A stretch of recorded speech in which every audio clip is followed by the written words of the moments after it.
Hello people, today I'm starting doing some watercolor paintings because that was suggested on my Instagram feed.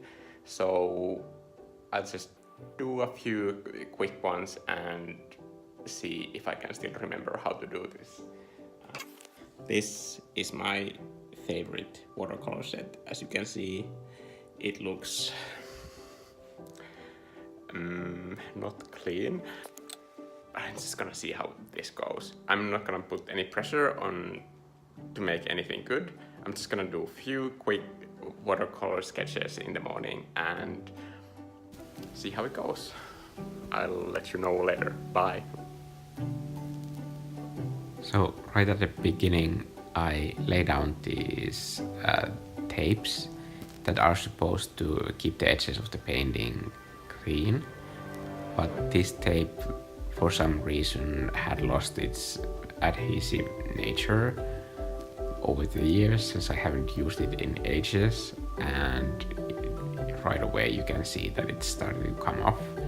But I decided that I don't care about that detail that much, and I'm just gonna keep painting, because you have to remember I'm doing all of this during my morning coffee, so this is supposed to be fun, so I decided not to stress about the little details.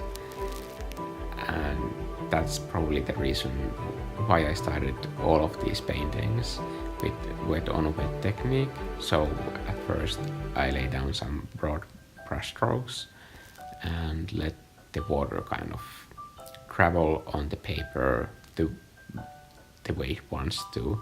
I don't have that much control over it, and then just try to define the shapes into something that I'll like looking at.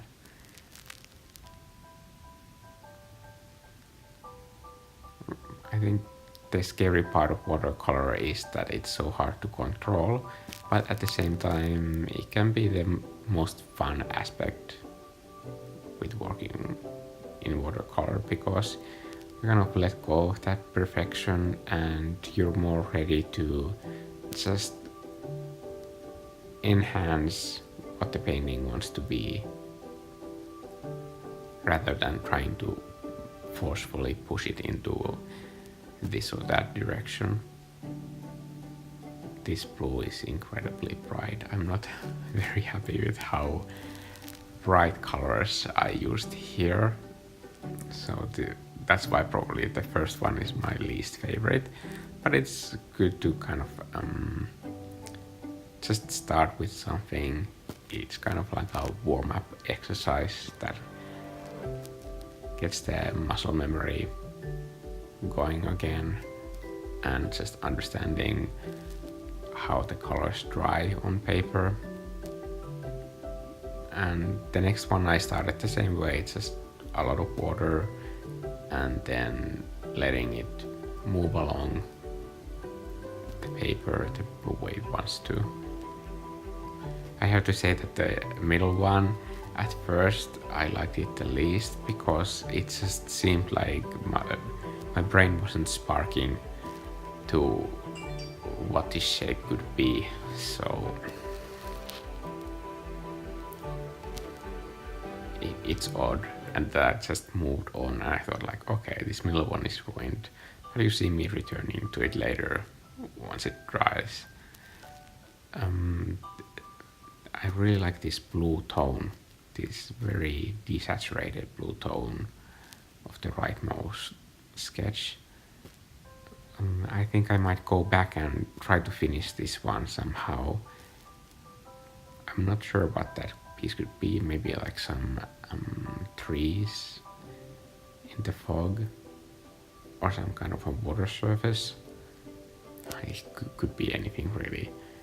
I think I should have preserved the gradient better, but these are all kind of, there's no point in wondering what could have been when you're painting like this. It's just more about going forward than looking backwards. I'm sorry about the camera angle in this part of the video. I think I will probably get better at doing this as I just keep going.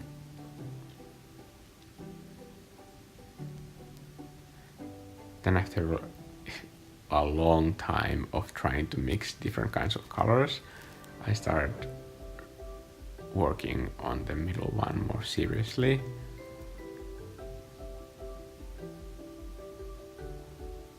And then I found this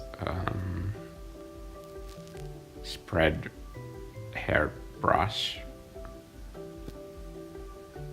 I thought it leaves interesting marks, so I'm just dabbing all over the painting with it.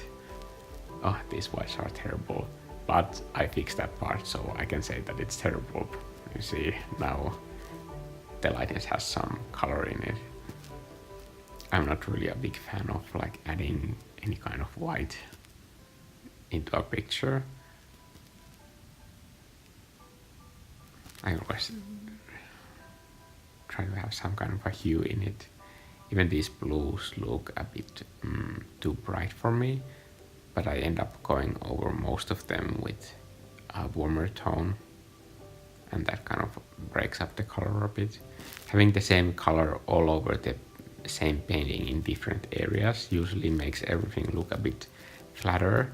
So even if you have a painting that is supposed to be bright colors, even those bright colors look nicer when the color changes a bit, and it gives the whole piece a bit more depth and perspective. I'm adding some pink highlights to the trees, and at this point they start looking like the foliage of this tree more, and I'm pretty happy with this kind of impression of what this painting is. I don't need to carve it out more. I think if I was doing something more realistic, it would have a different goal, but for this I just wanted to have this mood, and that's okay. And then I take the tapes off. But I have to say I kind of like this frayed edge of the painting. I don't know, it's all I have, so why complain about it? And then it's done. I'm Mikko, and I'll see you in the next video. Bye!